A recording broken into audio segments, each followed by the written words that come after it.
Hello, my name is Zaky. Today I'm gonna tell you about the final projects.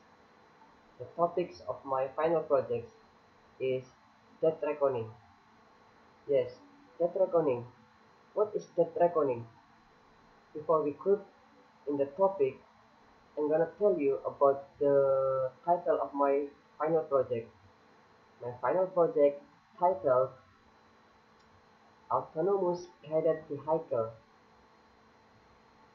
Electronic System and the compensate error of death reckoning method based on RSSI. But I'm gonna tell you about the death reckoning. That's death reckoning. What is death reckoning? Why I choose death reckoning? What is the relationship between death reckoning with my final project? So I'm gonna tell you. In navigation, death reckoning is the process of calculating one's current position by using a previously determined position or fixed and advancing that position based upon known or estimate speeds over elapsed time and course. The corresponding term in biology used to describe the process by which animals update their estimates or position or heading is path integration.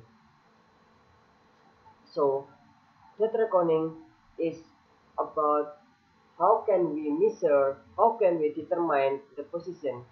In that time, is the position of my robot, how can we measure that? To answer this question, I found some I found someone that can tell us about that. Someone that is people who have a good knowledge about the death reckoning because they have so many experience about death reckoning. It's the people.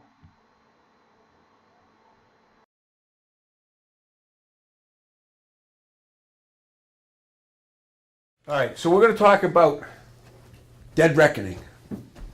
Dead reckoning. We're going to start somewhere. So where do we start? We always start with a known position. How do we figure out that known position? In Coast Guard exam terms, in practice terms, we're going to give you a position. It's either going to be a lat and long position, you're going to get it with crossed bearings, radar bearings, somewhere they're going to give you a known position. So for our discussion, we're going to assume that you got lat and long, and when you did your lat and long, you created a position and it happened to be here on the chart. Okay? They give you a time. What time did this occur? And we always label our position with the time, and we put the time at a little bit of an angle, and we do it in military time.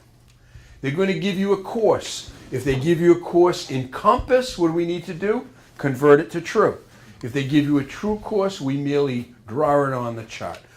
So, for the sake of discussion, this is our compass rose. And we're going to say that for the sake of discussion, we were given a course of 135 degrees true. Okay? So we go to the compass rose with our parallel rulers, our plotters, our Wiens plotter, and we take 135 degrees and we roll it, clump it, up to our fixed position, and we draw that line. And we draw a line out however long we think we might be going. That course is going to be labeled 135 degrees on the top of the line. Underneath the line, we're going to put our speed. The speed is probably going to be given to you. For the sake of discussion, our speed is 5 knots for this. Okay? And now they're going to say, what would be your DR position at 7:45? So what is our DR position at 7:45? So what do we need to do? We need to do a distance, speed, and time problem. So distance, speed, and time. We don't know how far we went. That's our unknown. We know what our speed is. What's our speed? 5 knots. What's our time? Our time is 7:45 minus 7 o'clock, because that's the time we started, which is 45 minutes. And we're going to take that 45 and divide it by 60 to come up with a decimal time. And mathematically, that's going to turn into 0.75, right? Mm-hmm. So we take our speed times time, and we're going to come up with a distance. Take a calculator, multiply 5 times 0.75. I think you come up with 3.75. Yep. So 3.75 is our distance. That's how far we reckoned we think we went in 45 minutes. We would get our dividers. Off the side of the chart, we'd mark off 3.75 miles.